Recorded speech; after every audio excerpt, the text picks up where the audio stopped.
नमस्कार दर्शकों, the divine tales पर आपका एक बार फिर से स्वागत है। नरसिंह पुराण के 7वें और 8वें अध्याय में वर्णित कथा के अनुसार पौराणिक काल में भृगु नाम के एक महर्षि हुआ करते थे, जिनका मृकंडु नाम का पुत्र हुआ करता था। बाद में मृकंडु भी बड़े ऋषि कहलाए और उनका विवाह सुमित्रा के साथ हुआ। सुमित्रा धर्म को जानने वाली, धर्मपरायण और पति की सेवा में लगी रहने वाली स्त्री थीं। विवाह के कुछ समय पश्चात मृकंडु और सुमित्रा के संयोग से मार्कंडेय नाम का पुत्र हुआ। महर्षि भृगु का ये पौत्र बचपन से ही बड़ा बुद्धिमान था, किंतु उनके जन्म लेते ही ज्योतिषी ने कहा था कि 12वां वर्ष पूर्ण होते ही इस बालक की मृत्यु हो जाएगी। यह सुनकर उनके माता पिता बहुत ही दुखी हुए। फिर भी पिता ने मार्कंडेय जी का जात कर्म आदि संस्कार करवाया। तत्पश्चात माँ बाप के लाडले बालक मार्कंडेय जी क्रमशः बढ़ने लगे। उधर उन्हें देख देख कर उन दोनों का हृदय व्यथित होता रहता था। तथापि उनके पिता ने उनके नामकरण आदि सभी संस्कार किए। तत्पश्चात मेधावी बालक मार्कंडेय गुरु के घर ले जाए गए। वहाँ उनका उपनयन संस्कार हुआ। वहाँ वे गुरु की सेवा में तत्पर रहकर वेदाभ्यास करने लगे और कुछ वर्ष बाद वेद शास्त्रों का यथावत अध्ययन करके वे पुनः अपने घर लौट आए।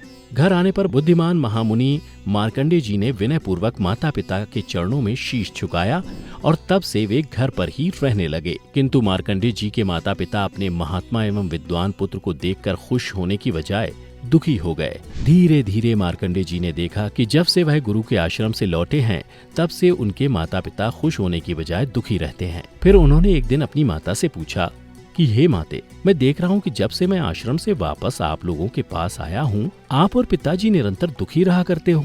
आप लोगों के इस दुख का कारण क्या है? पुत्र के प्रश्न सुनकर माता की आंखें डबडबा गईं और वह आंसू पोंछते हुए उन्होंने ज्योतिषी ने जो कुछ कहा था वह सब अपने पुत्र मार्कंडेय जी को कह सुनाया। यह सुनकर मार्कंडेय जी ने माता से कहा, माँ, तुम और पिताजी तनिक भी दुखी न हो। मैं तपस्या के द्वारा अपनी मृत्यु को दूर हटा दूंगा। मैं ऐसा तप करूंगा जिससे चिरंजीवी हो सकूं। इस प्रकार कहकर अगले दिन माता पिता को प्रणाम कर अनेक ऋषियों से सुशोभित वल्लीवट नामक वन में गए। वहां पहुंचकर मार्कंडेय जी ने मुनियों के साथ विराजमान अपने पितामह धर्मात्मा महर्षि भृगु जी का दर्शन किया।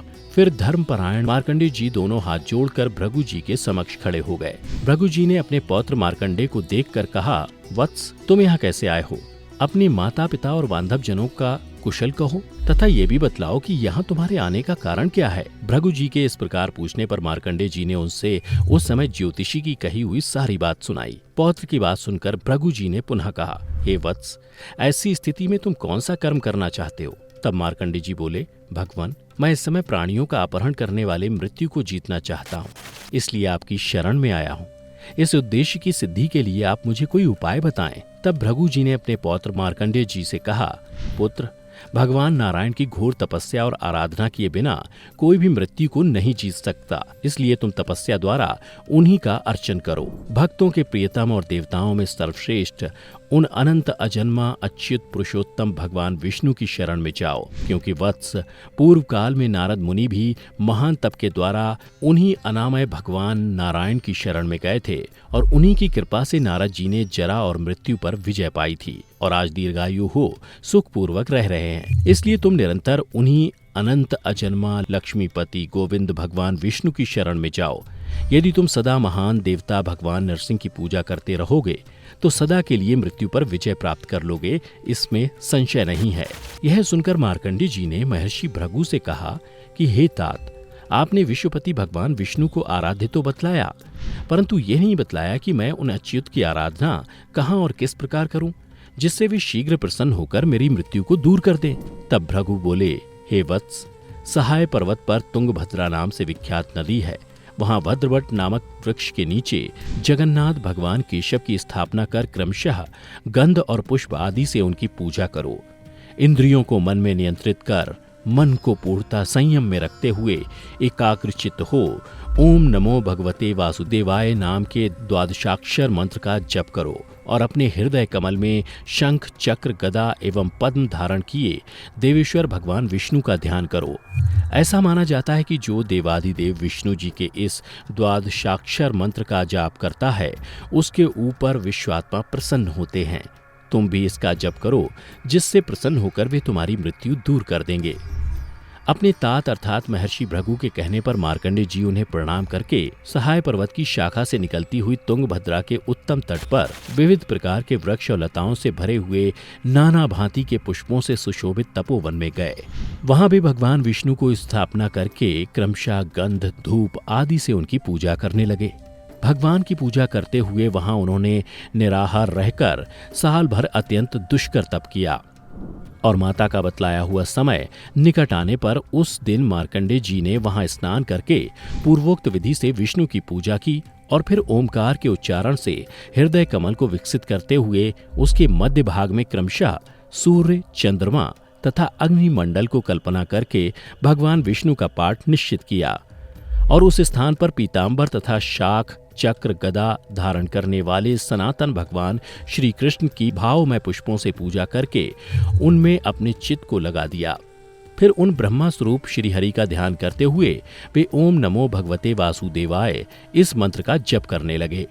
इस प्रकार ध्यान करते हुए बुद्धिमान मार्कंडेय जी का मन उन देवादिदेव जगदीश्वर में लीन हो गया। तदनंतर यमराज की आज्ञा से उन्हें ले जाने के लिए हाथों में पाश लिए हुए यमदूत वहां आए, परंतु भगवान विष्णु ने दूतों को मार भगाया। शूलों से मारे जाने पर वे उस समय मार्कंडेय जी को छोड़कर भाग चले और ये कहते हुए गए कि हम लोग तो लौटकर चले जा रहे हैं, परंतु अब साक्षात मृत्युदेव ही यहाँ आएंगे। यह सुन वहां उपस्थित विष्णुदूत बोले, जहां हमारे स्वामी जगदीश्वर भगवान विष्णु का नाम जपा जाता हो वहां उनकी क्या मिसाल है। ग्रसने वालों में श्रेष्ठ काल, मृत्यु अथवा यमराज कौन होते हैं। उधर जब यमदूतों ने मृत्युदेव को सारी बात बतलाई तो वे स्वयं वहां आ पहुंचे, जहां मार्कंडेय जी भगवान विष्णु की आराधना कर रहे थे, परंतु श्री विष्णु दूतों के डर से वे मार्कंडेय के आसपास ही घूमते रह गए, उन्हें स्पर्श करने का साहस न कर सके। इधर विष्णुदूत भी शीघ्र ही लोहे के मूसल उठाकर खड़े हो गए। उन्होंने अपने मन में ये निश्चय कर लिया कि आज हम लोग विष्णु की आज्ञा से मृत्यु का वध कर डालेंगे। तत्पश्चात मार्कंडेय जी भगवान विष्णु में चित्त लगाए उन देवादिदेव जनार्दन को प्रणाम करते हुए स्तुति करने लगे। भगवान विष्णु ने ही वह स्तोत्र उन महात्मा के कान में कह दिया। उसी सुभाषित स्तोत्र द्वारा उन्होंने मनोयोग पूर्वक भगवान लक्ष्मीपति की स्तुति की, जो इस प्रकार है। सहस्त्रों नेत्रों से युक्त, इंद्रियों के स्वामी, पुरातन पुरुष तथा पद्मनाभ उन श्री नारायण देव को मैं प्रणाम करता हूँ। मृत्यु मेरा क्या कर लेगी। मैं अत्यंत अजन्मा, अविकारी, गोविंद कमल नयन भगवान केशव की शरण में आ गया हूँ। अब मृत्यु मेरा क्या करेगी। मैं संसार की उत्पत्ति के स्थान, सूर्य के समान प्रकाशमान, इंद्रियातीत वासुदेव अर्थात सर्वव्यापी देवता भगवान दामोदर की शरण में आ गया हूँ। मृत्यु मेरा क्या कर सकेगी। मार्कंडेय के द्वारा उच्चारित हुए इस स्तोत्र को सुनकर विष्णुदूतों द्वारा पीड़ित हुए मृत्युदेव वहां से भाग चले। इस प्रकार बुद्धिमान मार्कंडेय जी ने मृत्यु पर विजय पाली और ऐसा माना जाता है कि इस घटना के बाद मार्कंडेय जी भगवान विष्णु के आशीर्वाद से अमर हो गए और वो आज भी जिंदा हैं। तो दोस्तों, उम्मीद करता हूं कि आपको हमारी ये कथा पसंद आई होगी। अगर पसंद आई हो तो वीडियो को ज़्यादा से ज़्यादा लाइक करें और शेयर करें। साथ ही अगर आप हमारे चैनल पर नए हैं तो ऐसी ही और कथाओं के बारे में जानने के लिए चैनल को तुरंत सब्सक्राइब कर लें। फिलहाल आज के वीडियो में इतना ही। अब हमें दें इजाज़त। आपका बहुत बहुत शुक्रिया।